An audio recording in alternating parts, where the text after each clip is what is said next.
রাজধানী বাঙালির ৮৬% বাঙালির রাজ্য, বাংলা ভাষার ভিত্তিতে তৈরি রাজ্য পশ্চিমবঙ্গের রাজধানী কলকাতার মেয়র ফিরহাদ হাকিম একটি ক্লিপে বলেছে যে এই বাংলায় ৫০% মানুষ উর্দুতে বলবে, এটা তার স্বপ্ন। বাংলা পক্ষ তীব্র প্রতিবাদ জানায় এই বক্তব্যের, এবং এই স্বপ্ন কখনো সফল হবে না। বাংলা ভাষার ভিত্তিতে তৈরি এই রাজ্য। এর আগে আমরা দেখেছি যে শুভেন্দু অধিকারী, জিতেন তেওয়ারি, জাভেদ খান, ফুয়াদ হালিম, ঠিক আছে, বিবেক গুপ্তা, অর্থাৎ সকল দলের বাছা বাছা সব বাঙালি বিদ্বেষীরা ঐক্যবদ্ধ হয়ে WBCS এ বাংলা বাধ্যতামূলক হবে তার বিরোধিতা করেছে। শুভেন্দু অধিকারী বলেছে WBCS বাংলা বাধ্যতামূলক হবে বলে উর্দু ভাষীদের অসুবিধা হবে, তার প্রাণ কাঁদছে, এবং সে বলেছে পশ্চিমবঙ্গ সরকারকে নোটিফিকেশন ফেরত নিয়ে নিতে। আজকে কলকাতার মহানাগরিক যে সিটে বসছিলেন সুভাষচন্দ্র বসু, যে সিটে বসেছিলেন চিত্তরঞ্জন দাস, সে বলছে 50% উর্দু। বাংলা পক্ষ মনে করিয়ে দিতে চায় কলকাতা বাংলার মধ্যে, এবং যদি সে 50% উর্দুর স্বপ্ন দেখে, বাংলা পক্ষ কিন্তু ৯৫% বাঙালি হবে, সেই প্রক্রিয়ার দিকে এগিয়ে যাচ্ছে। এবং অবশ্যই নেপালি ভাষী যারা ভারতীয় নাগরিক, সাঁওতাল যারা রয়েছেন, তারা সকলেই নিজ নিজ মাতৃভাষায় থাকবেন। কিন্তু বাংলায় যারা উড়ে এসে জুড়ে বসেছে, তাদের বাংলা শিখতে হবে। যেরকম ইউপি বিহারে কোনো বাঙালি গেলে তাকে হিন্দি শিখতে হয়, উর্দু শিখতে হয়, হিন্দি উর্দুতে একই ভাষা। যখন শাহরুখ খান সেটা বলে, সেটাকে উর্দু বলে, একই ডায়লগ যখন অক্ষয় কুমার মারে সেটাকে হিন্দি বলে।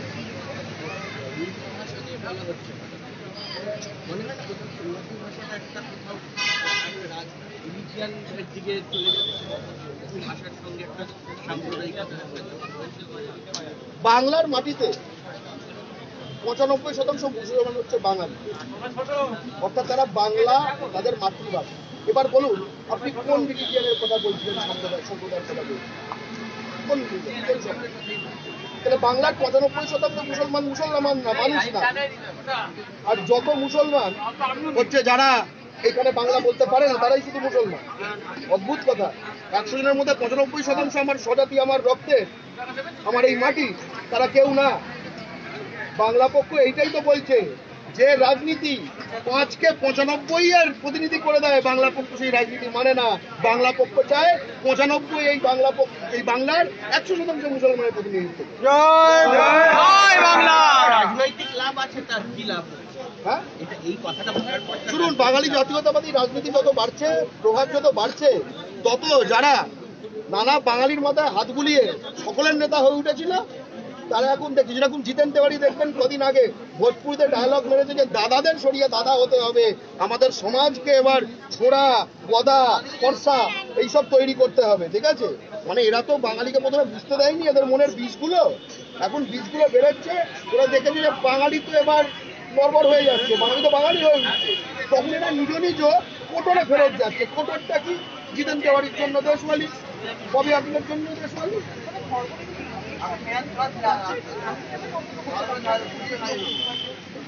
মানে ধর্মনিরপেক্ষতার সঙ্গে উর্দু ভাষার কি সম্পর্ক? উর্দু একটা ভাষা, উর্দু একটা ধর্ম না। আমি বুঝতে পারছি না, উর্দু একটা ভাষা, উর্দু কোনো ধর্ম না। তো ধর্ম নিরপেক্ষতার সঙ্গে ভাষার কি সম্পর্ক?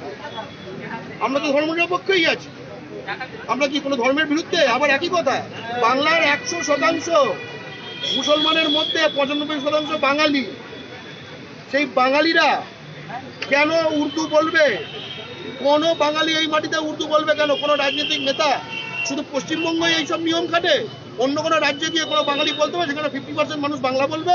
এই শব্দ দেখি ভগবানের কাছে, আল্লাহর কাছে, গডের কাছে এগুলো বলছে, এরকম কোনো স্টেটমেন্ট দিতে পারবে? সাহস হয়? আমরা এই যে স্পষ্ট কথা, এটা যে হলেও হতে পারে, এতে অসুবিধা কি? এই প্রশ্নটি করা হচ্ছে, এই প্রশ্নটিও বিহারে কোনো সাংবাদিক, বিহারের কোনো বিহারি নেতাকে করবে। এটাই হচ্ছে সমস্যা। আমাদের সর্বদিক থেকে চেতনা এবং আত্মবিশ্বাস ক্ষুণ্ণ করে করে নিজের মাটিতে আমাদের কি অধিকার, সেই চেতনাবোধ ধ্বংস করে দিয়ে আমাদের জায়গায় নেওয়া হচ্ছে যে আমাদের এই প্রশ্নের উত্তর দিতে হচ্ছে। এই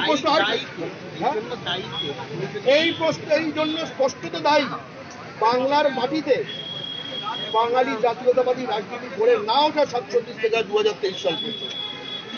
মহারাষ্ট্রে কিন্তু মারাঠি ফার্স্ট, আপনি দেখুন, এখানে কলকাতা মিউনিসিপাল কর্পোরেশনের মেয়রের কথা বলা হচ্ছে, মহারাষ্ট্রে কিন্তু মুম্বাইতে শিখছে, বিহারে কিন্তু Bihar first Bihari first domicile for Bihari বলে আন্দোলন হচ্ছে। পশ্চিমবঙ্গ হলেই প্রাদেশিক প্রাদেশিক প্রাদেশিক। আমরা বলি যে ভারতের যুক্তরাষ্ট্রের সংবিধানের প্রথম অনুচ্ছেদের প্রথম লাইনে লেখা ভারত ইন্ডিয়া অর্থাৎ ভারত হবে একটি প্রদেশের সমাহার। সেই ভারতে সেই সংবিধানের জন্য রক্ত দেওয়া জাতির একজন উত্তরসূরি হিসেবে আমি বলতে চাই আমি গর্বিত প্রাদেশিক।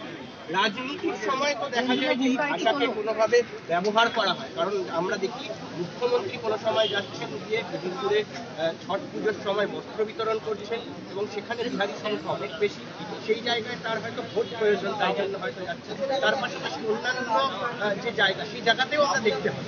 কোথাও গিয়ে মনে হয় এইটা প্রশ্ন বন্ধ হওয়া দরকার।